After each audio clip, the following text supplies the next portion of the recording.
माझं म्हणणं आहे, कार्यकर्त्यांना माझी विनंती आहे की मला असं वाटतं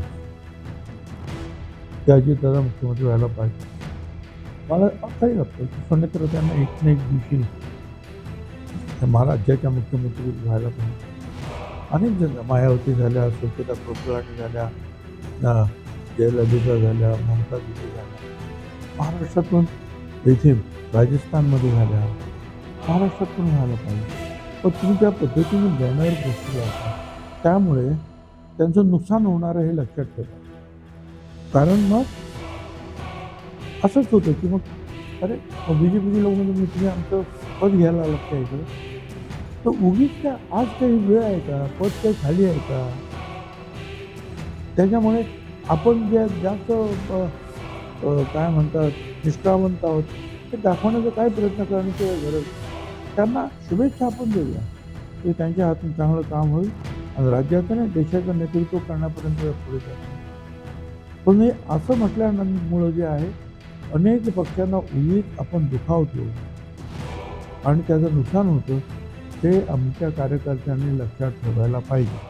मराठी भाषा हे रिक्षा चालकांना सक्तीची करण्यात आलेली आहे, परंतु यावर मुख्यमंत्र्यांनी असं स्टेटमेंट दिलं की ज्यांना मराठी भाषा येत नाही त्यांना आम्ही शिकवू, परंतु आता यावरून वाद घालू नये. बरोबर आहे ना. आता एवढं प्रचंड प्रमाणावर जे आहे हा वर्ग आहे की ज्यांना म्हणजे जो महाराष्ट्रातला नाही, हे टॅक्सी चालवणारे, रिक्षा चालवणारे किंवा इतर ठिकाणचे, आणि दुर्दैवाने ते अजूनही बरोबर काही मराठी शिकले, काही शिकले, काही नाही शिकले. तर त्यावरून त्यांनी सांगितलं की ठीक आहे, काय या लोकांना आता मराठी शिकवावं लागेल.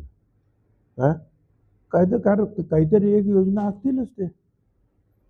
खरं म्हणजे माझं म्हणणं हे सगळे जे गाड्या, ट्रक ड्रायव्हर, अमुक तमुक, PWD मिनिस्टर तेव्हा पण सांगतोय की यांचे पण एक एक 2-2 दिवसाचे हे कोर्स घेतले पाहिजे की डाव्या बाजूने कोणी चालायचं, मधून कोणी चालायचं, डिवायडरच्या बाजूने कोणी चालायचं. हे अनेक जे आहेत नियम जे आहेत ते नियम पाळतच नाही कोणी.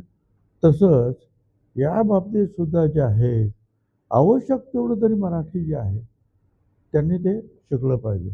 आणि एक आहे की आपले मराठी लोक ज्या वेळेला गुजरातमध्ये जातात गुजराती बोलतात, तामिळनाडूमध्ये गेलं तर तमिळ बोलतात. तसं इथे सुद्धा जे आहे कामापुरतं तरी ह्या लोकांनी जे आहे मराठी बोललंच पाहिजे. आणि त्यासाठी तर सेम सांगतात ते अगदी बरोबर आहे. वाद करून काय मुद्दा काय मिटणार नाही. ठीक आहे ना, त्यांना दिवसाचा एखाद तासाचा क्लास वगैरे लावून वगैरे वेगवेगळ्या संस्था निर्माण होते करता येईल आपल्याला. कोण कोण सरदार होते, कुठल्या कुठल्या समाजाचे होते, ते का लढत होते, कोणाविरुद्ध लढत होते. इकडे हिंदू होते तर इकडे मुसलमान लढत होते, शिवाजी महाराजांना सपोर्ट करत होते. कदाचित तिकडे हिंदू सपोर्ट करत होते मुघलांना.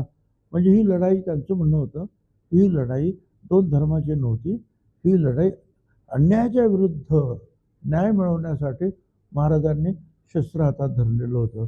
पण महाराजांच्या स्वतःच्या सैन्यामध्ये अनेक मुसलमान होते. त्यांची बॉडीगार्ड 3 नेहमी मुसलमान असायचे. ज्यावेळेला रायगड बांधला आणि मंदिर बांधलं, तेव्हा जिजामातांनी सांगितलं आपल्या मुसलमान सैनिकांसाठी मशीद कुठे आहे? ती मशीद समोरच बांधली महाराजांनी.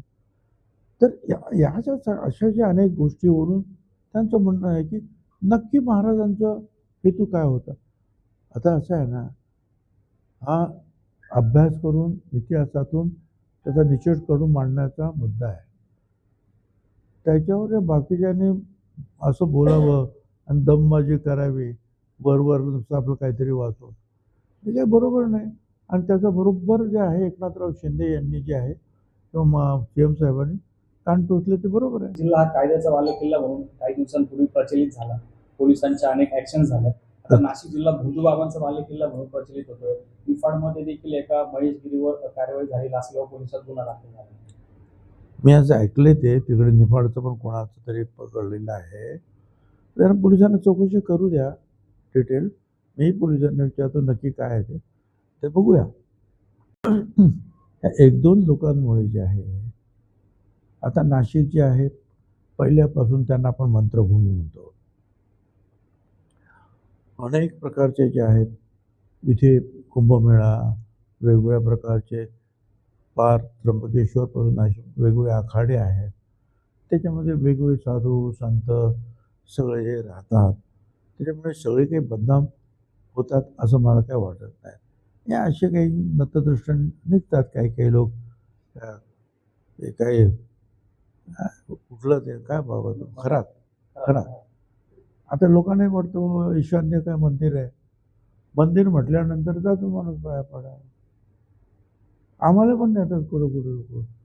साहेब तुम्ही या रस्त्याने आलात ना, मग चल ना जरा नारळ फोडा ना. आता आम्हाला काय माहिती. आम्ही जातो नारळ फोडतो. मग तिथे कोणतरी बाबा असतो. ते बाबाही फोटो काढतो आणि तुम्हीही फोटो काढता. आणि त्याला काय करायचं आम्ही? हां, पण त्याचा अर्थ काय सगळेच वाईट आहे अशातला भाग नाही. राजकारणामध्ये सुद्धा काही लोक असे वाईट निघतात. मीडियामध्ये सुद्धा निघतात. धार्मिक संस्थांमध्ये निघतात. मेडिकल प्रोफेशनमध्ये निघतात. शैक्षणिक प्रोफेशनमध्ये निघतात. प्रत्येक क्षेत्रामध्ये काही वाईट गोष्टी निघतात. याचा अर्थ ते पूर्ण क्षेत्र बदनाम आहे असं मी मानत नाही. अशोक खरात जो आहे त्याची कोठडी संपते 3 दिवसांची. आज पुन्हा कोर्टात हजर केलं जाते. आज त्याची प्रकरणच एक एवढी निघत आहेत आणि प्रत्येक प्रकरणाला मग कोर्टामध्ये जाऊन पोलीस कस्टडी मिळते. त्याची प्रत्येक प्रकरणाची चौकशी म्हटल्यानंतर पोलीस कस्टडी मिळणार. पूर्वी त्याच्या ऑफिस बॉयने त्याचा भांडाफोड केला तर यावेळेस खूप काही आणखी व्हिडिओ समोर आणले. त्यामध्ये बरेच आपत्तीजनक व्हिडिओ पोलिसांचे आले. तर ते आहे आता हे खरं आहे. पोलिसांचं काम करू द्या आणि पोलिसांनी नेटानं काम केलं पाहिजे. आणि जे त्याच्यामध्ये आरोपी आहेत त्या सगळ्यांना जे आहे कडक शिक्षा झाली पाहिजे. कारण खरं म्हणजे जे आहे ना, काही धार्मिक बाबा असतील ते चांगलेही काम करत असतील, पण या एका अशा काही गोष्टींमुळे जे आहे ना संपूर्ण ते सगळेच बदनाम होतात. आणि त्यामुळे अशा ज्या प्रवृत्तीचे लोक असतील तर त्यांच्या बद्दल जे आहेत पूर्ण चौकशी झाली पाहिजे. आणि चौकशीनंतर काय त्यांना जे काही त्यांना सजा झालेली आहे ती सजा दिली पाहिजे.